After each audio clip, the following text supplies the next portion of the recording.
ለማድረግ ሲታገሉ ያ ደግሞ ቴክኖሎጂ ያመጣባቸው ጣጣ ነው። በአብዛኛው ደግሞ አይታችሁ ከሆነ የተወሰነ ፐርሰንት የገባ ነው። በአብዛኛው ግን በጣም ዘመናዊ ነን ብሎ በጣም አድግ ያለው መጥቅ ያለው ፓ ብሎ እኔ ተምር ያለው ዩኒቨርሲቲው ሲገቡ ምናምን ከዚህ ከኦንላይን ላይ አታችመንታቸው በጣም ሞር ሲበዛ ነው እንደዚህ አይነት ችግር ውስጥ የሚገቡት። ካላጠራ ነው አባብለህ የምትመልሰው ነገር የለም እና እንደዚህ አይነት ችግር ውስጥ ያሉ ሰዎች ደግሞ በጣም ብዙ ናቸው። እሺ ይሄን ማወቅ አለባችሁ።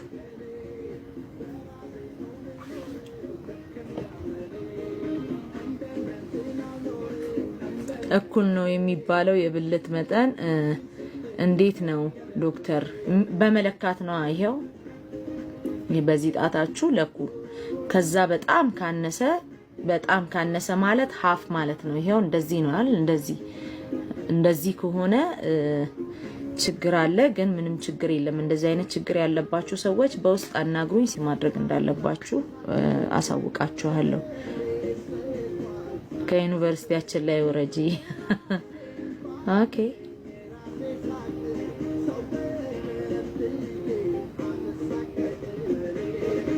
ኦኬ። በቃ አንዳንድ ሰዎች እኮ ኮሜንታችሁን ካላነበብኩላችሁ በጣም ኢግኖር ስትደረጉ አይገባችሁም እንዴ? ኢግኖር እኮ ስትደረጉ ማለት ነው እንትን ማለት አለባችሁ፣ ማወቅ አለባችሁ። እኔ አሁን አንድ ጊዜ ጽፌ ደግሜ ጽፌ ኤኒ ኮመንት ይታያል። እሺ በጣም ራሱ በፍጥነት ቢያልፍ ራሱ ይታያል እና ኢግኖር ስትደረጉ ይሄን አንደርስታንድ ማድረግ የማይችል ከሆነ ትንሽ ችግር አለ። ለረጅም ዓመት ብዙ ሰዎች መካንነት ሲባል አእምሯቸው ላይ የሚመጣው የሴቶች ችግር እንደሆነ ነው የሚታሰበው። ሴቶችም ትዳር ላይ መጀመሪያ ራሳቸውን ቼክ ማድረግ የሚፈልጉት መውለድ እችላለሁ አልችልም የሚለውን ያስጨንቃቸዋል ማለት ነው። ነገር ግን መካንነት ላይ ጥናቶች እንደሚያሳዩት መረጃው እንደሚያሳየው 40% ያለመውለድ ችግር የወንዱ ነው፣ 40% የሴቷ ነው፣ 20% ደግሞ የሁለቱም ችግር ሊሆን ይችላል። ሁለቱም ጋር የተገኘ ችግር ማለት ነው። ስለዚህ መካንነት ሲባል ብዙ ሰዎች ቀድማችሁ ሴቶችን የምታስቡ ከሆነ ተሳስታችኋል። ችግሩ ሁለቱም ጋር ሊሆን ይችላል። ሁለቱም ተመርምረው አንዳንድ ጊዜ ሁለቱም ተመርምረው ኖርማል ሊሆን ይችላሉ። ብዙ ጊዜ ግን ከሁለት አንዳቸው ችግር ይገኛል። አንዳንዴ ሁለታቸውም ላይ ችግር ሊገኝ ይችላል። ስለዚህ መካንነት የጥንዶች ችግር እንጂ የአንድ ሰው ችግር ተብሎ ከጅምሩ አይወሰንም ማለት ነው። ሴቶች በሚሰሙት ነገር ፍቅር ሲይዛቸው፣ ወንዶች ደግሞ በሚያዩት ነገር በፍቅር ይወድቃሉ። ለዚህ ነው ሴቶች ሜካፕ የሚቀቡት፣ ወንዶች ደግሞ የሚዋሹት አለ አንድ ወቅት እጅግ በጣም አማላይና ተወዳጁ ተዋናይ እንግሊዛዊ ተዋናይ ኢድሪስ ኤልባ። ይቺ አባባል በጣም ተወዳጅ ናት አይደል? እኔ 100% የምሰጣት ምርጥ አባባል ናት። ትዳራችን በሶሻል ሚዲያ ምክንያት እየተፈተነ ነው። እንደዚሁም ደግሞ ትዳራችሁን ሶሻል ሚዲያ ላይ ኤክስፖዝ እያደረጋችሁ ከሆነ ይሄ መረጃ ይጠቅማችኋል። አሜሪካን አካዳሚ ኦፍ ማትሪሞኒያል ሎየርስ ወይንም የፍቺ ጠበቆች 80% የሚሆኑት እንዳሳወቁት በዚህ ሰዓት ላይ ትዳር እየተፈታ ያለው በሶሻል ሚዲያ መሆኑን ተናግረዋል። ይህም የሆነበት ምክንያት unrealistic expectation about marriage and relationship ሶሻል ሚዲያው እየመገበን እንደሆነና ያንን እዛ ላይ ሶሻል ሚዲያ ላይ የምናያቸውን አይነት ትዳሮች እና ሪሌሽንሺፖች በእኛ ህይወት ላይ እንዲመጣ በጣም እየፈለግን ስለሆነ ያ ነገር ፕሬሸር እየፈጠረ ትዳራችንን እንደሚያፈርሰው፣ ሌላው ብዙ ሰዓት ሶሻል ሚዲያ ላይ በማጥፋት እርስ በርስ ያለንን ኢንቲሜሲ እንደዚሁም ደግሞ ኮሚኒኬሽን እያወከው እንደሆነ፣ እንደዚሁም የሶሻል ሚዲያ ኢንቦክሶችን በመጠቀም የድሮ ግንኙነታችንን እያደስን እና አዲስ ግንኙነቶችን ከትዳር ውጭ ያሉ ግንኙነቶችን እየፈጠርን በመሆኑ ትዳራችን 35% ያህል የሚሆነው ወደ ፍቺ እየወሰድነው እንደሆነ ተናግረዋል።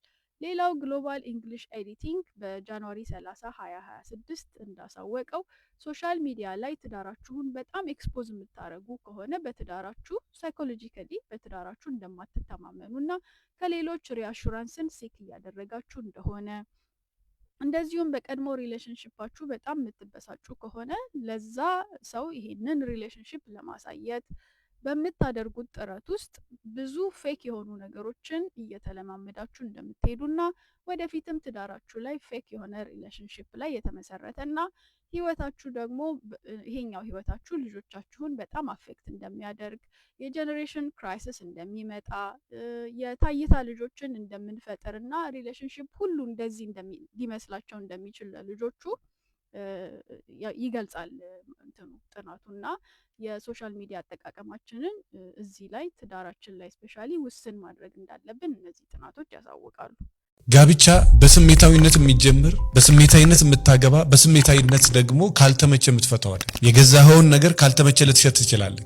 ነገር ግን የሆነን ነገር ፈልገኸው እንደምታደርገው እንደምትገዛውና እንደምትሸጠው ሁሉ በዛው መጠን ደግሞ ጋብቻ ስትፈልገው አግብተህ ሳይመቸ ሲቀር የምትፈታው አይደል። በቅርብ እዚሁ ጥር ላይ እንግዲህ ጥር 2018 ላይ እባክህን ተረጋጋ ብዬው በቃ ነው ካላገባው ወድጃታለሁ ተዋደናል ምናምን ብሎ ልጅቷም ከሱ እኩል ግላ አሁን ደግሞ የጾም እኩል አካባቢ ከሁለት ወር በኋላ ገና 3 ወር እንኳን በትክክል ሳይሞላ ደግሞ ምንም መግባባት አልቻልንም በታሪክ ብሞት ይቀለኛል እሷ እዚህ ቤት ውስጥ ከሷ ጋር መኖር አልችልም ብሎ በቃ ይሄ ፍቺ ጫፍ ላይ የደረሰ ሰው ታውቃላችሁ። ሰው ስሜታዊነት ያጠቃዋል በተፈጥሮ። ሴት ልጅ በእድሜ በጣም ከፍ እያለች ስትመጣ ይሄ መስፈርቶቿን እየቀነሰች ወይ ደግሞ ምርጫ እያቆመች ትመጣለች። ትላንትና ሀብት፣ ትላንትና ቁመና፣ ትላንትና መልክ፣ ትላንትና ሰውነት፣ ትላንትና ሀብት፣ ትላንትና ቤት መኪና ስትል የነበረች ሴት ወንድ ብቻ ይሁን እኔን ለማግባት ፍላጎት ብቻ ይኑረው ወደ ማለት ትመጣለች። እድሜዋ በጣም እየሄደች ለምንድን ነው ይሄ ሆኖ ብላችሁ ካላችሁ ምንም ነገር ሆኖ ሳይሆን ሴት ልጅ መውለድ ባለባት እድሜ ላይ መውለድ ስላለባት በተለይ እስከ 31 ልጅ ወይ ደግሞ እስከ 35 ዓመት አንድ ልጅ ግዴታ መውለድ ስላለባት ይሄ እንግዲህ በሳይንሱ በመንፈሳዊው በየትኛውም እድሜ ላይ እግዚአብሔር ትዳር ይሰጣል። በይበልጥ ግን በመንፈሳዊው ዓለም እንዳለው ሆኖ በዚህኛው ትንሽ ራሳችሁን ብታዩ እግዚአብሔር ካልሰጠሽ ራስሽን አታስጨንቂ። ለምን እግዚአብሔር አልሰጠሽማ ምን ማድረግ ትችያለሽ? እግዚአብሔር ከሰጠሽ ግን ኦቨር ምርጫ አታብዢ። ፐርፌክት ሰዎች እዚህ ምድር ላይ ወንድ ልጅም ከሆንክ በጣም እየሄድክ በመጣ ቁጥር በቃ ምርጫ እየተውክ ትመጣለህ። በቃ ሰው ብቻ ትሁን ማለት ትጀምራለህ። ምክንያቱም አንተም ትመረጣለህ። በ50 ዓመት እንደ 30 ዓመት ጎረምሳ ልለምን ማለት አትችልም። በዛ እድሜ አንተን ለመጦር ነው የምትገባው። በእርግጥ ውጭ ሀገር ያሉ ራሳቸውን የምትጠብቁ ሰዎች አሉ። እነሱ እንደ ወጣት አክት ሊያደርጉ ይችላሉ። ግን እድሜ ከሄደ ነው ምንም እንደበቀው ምን ዋሽው አይደለምና ሴት ልጅም ወንድ ልጅም በተለይ ሴት ልጅ እድሜዋ እየሄደ ሲመጣ ምርጫ እየተወች ሰምቻለሁ። እዛ ደረጃ ከመድረስ በፊት ግን ከ20 ዓመት በላይ ያላችሁ ሴቶች በደንብ እድሜያችሁን በአግባቡ በጥበብ ተጠቀሙ። በተለይ ደግሞ እድሜያችሁ ለጋብቻ ደርሶ እናንተና የምትወዱ ሰው መካከል ክፍተት ያለና ራሳችሁ ላይ መስራት የምትፈልጉ ወጣት ሴቶች ወይ ደግሞ ወጣት ወንዶች ካላችሁ ድርጅታችን ላይ የሚገራርሙ እናንተን ለጋብቻ ሊያበቋችሁ የሚችሉ ይጠቅማችኋል ብለን እናስባቸውን የሚገራርሙ ጥሩ ስልጠናዎች አሉ። እነዛን ስልጠናዎች ብትወስዱ በህይወታችሁ ትንሽ የተወሰነ ለውጥ ራሳችሁ ላይ ታመጣላችሁ። ብቻችሁን ስልጠናውን መውሰድ ትችላላችሁ። በስልክ መውሰድ ትችላላችሁ። በአካል መታችሁ ስልጠናውን መውሰድ ትችላላችሁ። ያንን ከፈለጋችሁ 09774050 ላይ ደውላችሁ መውሰድ ትችላላችሁ። ሁሌ ስልክህን ስትመልስ ቴክስህን ስትመልስ ስትፈልገህ ሁሉ ጊዜ ስታገኛት ውድ መሆኑ ጠፍቷት አይደለም፣ ኩራትም ጠፍቷት አይደለም፣ ስለምትወድ ነው። አትርሳ። እንደዚህ አይነት ሴት ግን ከጨከነች ከጠላችህ ተመልሳ አታይህም። እንደዚህ አይነት ሴቶች በጣም ጥቂት ናቸው እያልኩ ነው። ስለዚህ አድቫንቴጅ አትምታባት። ጥሩነቷን፣ ስልኳን ቶሎ ማንሳቷን፣ ቴክስቷን ቶሎ መመለስም ላንተ ቴክስት ስታደርግላት ቶሎ መመለሱን እና ቤት ሁሌ ስታገኛት ዱርይነቱ ጠፍቷት አይደለም፣ ጓደኛ ስለሌላት አይደለም፣ መሄጃ ስላጣች አይደለም፣ አንተን አክብራ ነው እያልኩ ነው። ስለዚህ ወንድሜ እንደዚህ አይነት ሴት ስታገኙ በፍጹም አድቫንቴጅ አትውሰድባት። ይሄ ሁላ ነገሩ ጠፍቷት አይደለም፣ ስለምታከብርህ ስለምትወድ ነው። የጨከነች ጊዜ ግን እንደዚህ አይነት ዴት አለቀ ዳን። ቢ ኬርፉል። አዳምጪኝማ። ጥፍት ስትይበት ዝግት ስታረጊው ምን ይለወጣል መሰለሽ? እሱ አንቺን ማሳደድ ይጀምራል። የጠፋች ስልክሽን 24 ሰዓት በርሽን ማንኳኳት ይጀምራል። ምን ስታረጊ? ጥፍት ስትይ፣ ራስሽን ከበድ ስታደርጊ፣ ራስሽን ቆንጠጥ አርገሽ ቁጥብ ስታደርጊ፣ ያኔ እሱ አንቺን መፈለግ ይጀምራል። ብዙ ሴቶች ያልተረዱት ነገር ጥፍት ስቲ ይፈራል። ጭንቅላቱ ላይ ምን ይመጣል መሰለሽ? ምን አስባ ነው? የልትሄድብኝ ነው ማናየብኝ ብሎ ይደነግጣል። አስደንግጩ። ከምሬ ነው የምልሽ። ይሄ ትልቅ ሳይኮሎጂ ነው። ብትኖሪም እንዳልኖርሽኝ አስደንግጩ። ፐብሊክ ስታደርጊው ያለሽን ግንኙነት የሰው አይን በራሱ ባልሽ ሊሆን የነበረውን እንዲያድርጉ ይወስዱብሻል።